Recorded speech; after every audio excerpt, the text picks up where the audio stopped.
So let us look at factors which you need to consider when choosing subjects in the senior schools, in CBC. That is in the Kenyan education system. So I've met parents who tell me, I took my child to STEM because the child wanted. And also there's learners that I've met who tell me that, my parents took me to do social sciences because they wanted me to be a lawyer. So it's not a question of somebody wanted, the child wanted or the parent wanted. No. There are 5 factors that we need to consider when selecting subjects at senior school level. So the first one is performance, the average performance, the accumulated performance. Because statistics don't lie. So right from grade 3 all the way to grade 9, how has this child been performing?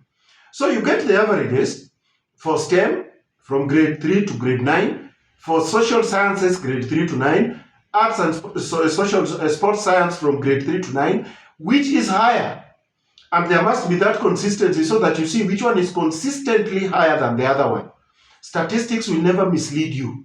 It's called data-driven decision making. So you use that to decide. Because this particular girl or boy has been consistently doing well in STEM, this is a STEM learner. If they have been consistently doing well in social sciences, this is a social sciences learner. So that data should guide you. That is number 1. Number 2, you are supposed to look at interest and passion. You see, all of us enjoy doing what we have passion for. It is very different from what you have been forced to do. Go and do biology because none of us is a doctor in the family. Go and do physics because none of us is an engineer in the family. You must be the first one. That is very different from a child says, I have passion for videography. And they are doing it and you are seeing the way they love touching cameras. Let them go and do videography. Another one is telling you, I have a lot of passion for medicine. Because when I look at doctors, neurosurgeons working, I just admire it. That is totally different. Let them go and take medicine. Passion and interest, right? Then, of course, let us not forget that job market, trends in the global job markets plays a big role, and that should guide your decision when choosing subjects. For example, look around the world today. Technology is being applied in almost everything, even in war. There is a lot of use of technology. So you will even see in war nowadays, there is too much geospatial engineering, too much of it, because technology is now applicable everywhere. If you look at even energy-saving GCOs and energy-saving machines, technology is being applied there. So a child that is going to take a subject that is technology-related, that is under STEM, can never go wrong. Because technology will sell today, it will sell tomorrow, and it will even sell more as the world advances due to globalization. And then, if you look at the world again today, the means of production is changing. Primary production, agriculture, fishing, forestry, and mining are gradually fading away because the environment is getting depleted. So, people are moving into manufacturing and processing. Industries are coming up. But again, in developed countries, that is also dying. There, they are now moving to tertiary production, which deals with services. Now, if you look at a student, for instance, who takes aviation, that is service industry, transport, that is tertiary means of production. If you look at a student taking computer science, that is going to develop softwares, okay, software engineering, that is tertiary means of production. That is where the world is going. If you find a child taking actuarial science, that is a lot to do with financial security. Another one does financial management. That is where the world is going. There is a lot of financial security, and that is a big concern today. So there is job market trends, global job market trends. The last example, there is a lot of digitization in the world today. There is a lot of data storage, online data storage. And so there are a lot of jobs in data science. There are a lot of jobs in cyber security.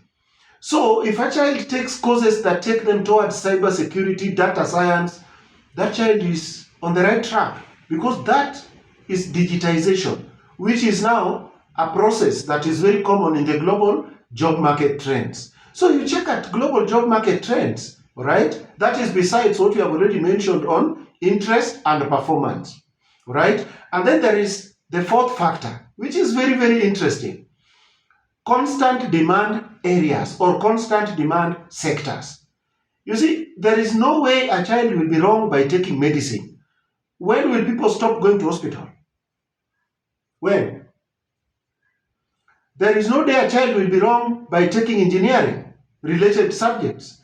Because when will it be wrong? When will buildings stop being constructed? When are we going to say there are enough roads in the world? When are we going to say there are enough softwares engineered? We don't need any more. Engineering is only expanding. It is not constant, it is not shrinking, it is expanding. That is a constant demand area. When will we stop having surgeries in hospitals? So if you take a child to do neurosurgery, when will we stop having babies going for treatment? So if a child goes to become a pediatrician, that is a constant demand area. Law. How can a child be wrong by taking law, doing subjects that are related to law career? Never. Social sciences. Because criminal justice system must continue working. Criminals must be there. There will be thieves tomorrow, there will be thieves tomorrow but one. Murderers are there. Therefore, if a child does something related to law, that is a constant demand area. So you need to look at constant demand areas. Which ones are they? So if for you, performance factor has worked, move next, check interest, passion, has worked. And then you check global job market trends, has worked. Then now ask yourself, what about constant demand areas? If that also works, you are very rich now. Your choices are so many. And then last one, reality. Reality is the last factor. Look, arts and sports science is a very good pathway in CBC in Kenya. It is the third pathway. STEM is the first, social sciences second, and then arts and sports science third.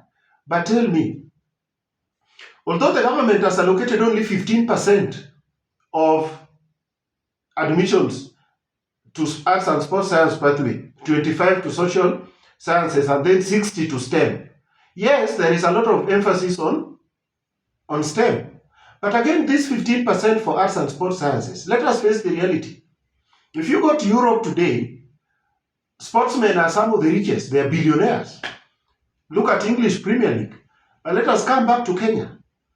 How many sports facilities do we have in Kenya that are of global standards? We were struggling to host CHAN the other day. We are struggling to host African Cup of Nations in 2027. Yet Morocco can host African Cup of Nations alone. South Africa hosted World Cup alone in 2010. Why can't we host even CHAN alone? Because we don't have sufficient sports facilities. So if you are taking your child to go and take arts and sports science pathway, then you are not living within the reality, which is the fifth factor. Reality. They will either graduate, leave school, and then you have sufficient resources and connections to take them to Europe, or they will stay in Kenya and they will have to move around, struggling a bit, because we don't have the facilities here to create employment in that particular pathway. They will be there, but they are not there right now. So those 5 factors are very important. Before you say I'm taking STEM, before you say I'm going for social sciences, before you say I'm going for arts and sports sciences, look at those 5 factors. Either 1, 2, 3, 4, or all of them should work.